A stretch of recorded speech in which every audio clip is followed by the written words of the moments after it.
Is it okay for Christians to celebrate Halloween?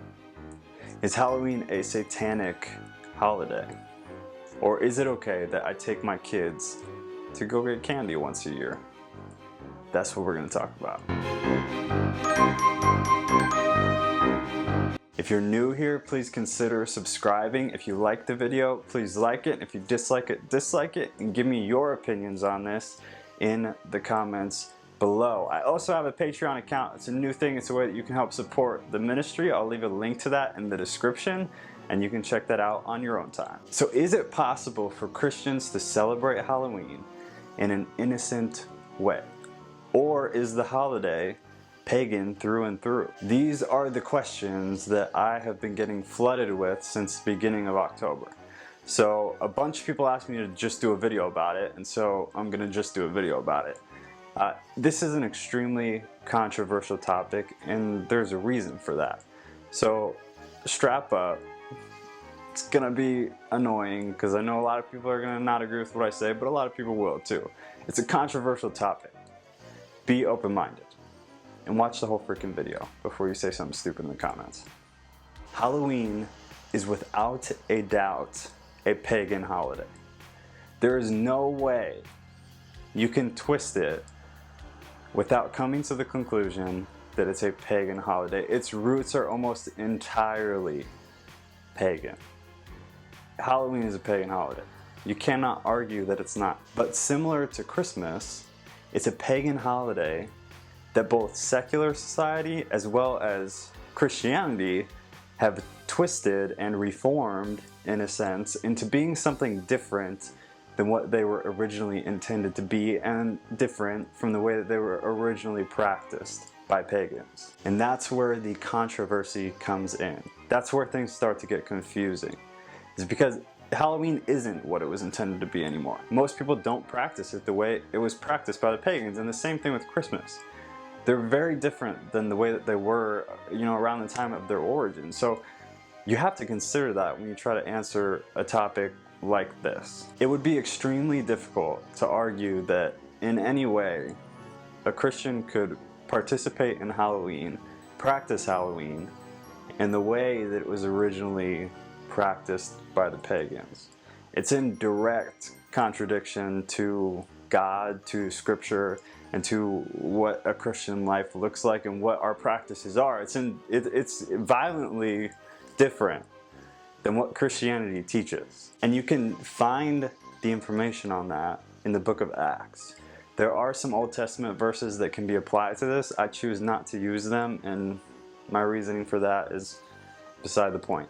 So we're going to look at the book of Acts. In the book of Acts that was written by Luke, we get a taste of the issues regarding the occult and early Christianity. We read very clearly that Elymas was involved in sorcery, that he was a sorcerer. Paul called him a child of the devil, an enemy of righteousness, and a perverter of the ways of God. So here are some verses and chapters in Acts. If you don't know what I'm referring to, go read them, pause the video, go read them, and then come back, or else you're gonna be kind of lost. So now that you've read those chapters or verses out of Acts, you understand that there is clear direction with how we associate Christianity to sorcery or to the occult.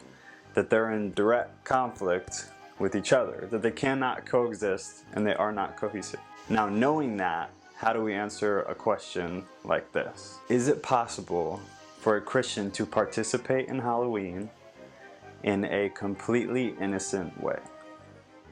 Yes. Is it possible for a Christian to practice Halloween in an anti-God, anti-scripture, and satanic way? Yes. There are, without a doubt, dark, satanic, occultish feelings around a lot of the things that have to do with Halloween. Because that is its origins. That's where it came from. So with that in mind, if you're a Christian, don't do those things. Don't get involved in those things. Turn away from those things and go put your daughter in a princess costume. It's your choice and it's your responsibility to practice Halloween, if you choose to, in a way that is innocent and in a way that doesn't relate to the occult in any sense. That's on you. It's not on the holiday.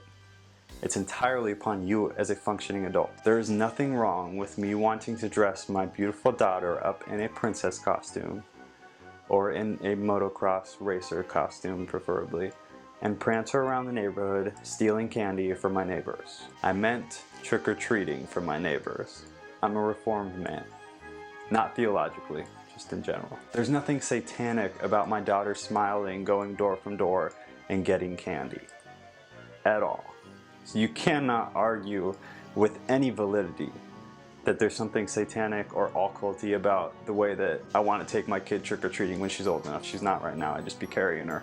But when she is, it's something that I look forward to, and there's nothing satanic about it. Now, at the same time, if I'm sitting in some dude's basement, there's a pentagram spray painted on the floor, I have animal blood all over my hands, and there's 666 candles all throughout the basement, I should probably rethink the way that I'm practicing Halloween. That's occulty. That would be considered more towards the origins of pagan, but even that would be different than the way that the pagans celebrated the holiday, but it would still be dark. And I would say that you can't really justify doing weird crap like that in some dude's basement as a Christian. And the reason I was able to paint that vivid picture is because I've literally seen that. It wasn't during Halloween, but my childhood was pretty dark. And so I've seen a lot of satanic weird stuff. And that picture is one that is still in my mind from my childhood. So don't do that. Now, I have to finish it with this, because most of the topics you guys made me talk about are conviction based. If you feel convicted not to celebrate Halloween, then don't celebrate Halloween, boo-boo. Stay home with the lights off and the door locked. But so help me God, if you condemn or talk crap to anybody who celebrates Halloween, you need to read your Bible while you're locked in your house with the lights off this Halloween and read Romans 14. It is not your place to tell somebody what their convictions are. Your convictions are not their convictions. Not everybody shares the same convictions. There is nothing anti-scripture, anti-Christian, anti-God about the way that we practice Halloween currently in our society, unless you're doing what I described earlier, or a variation of that. Paul says, your convictions are yours. You do not get to push them on other people. Don't make people feel guilty for celebrating a fun holiday. It's about candy and costumes. If they're doing something satanic, then yeah, pull them aside and talk to them. If I dress my kid up and somebody from my church says something stupid to me, I'm gonna freak out. Know your place and read your Bible, Romans 14. Your convictions are not my convictions, and vice versa. I will never tell you what your convictions are, so you cannot tell me what mine are. Happy Halloween. I love you guys.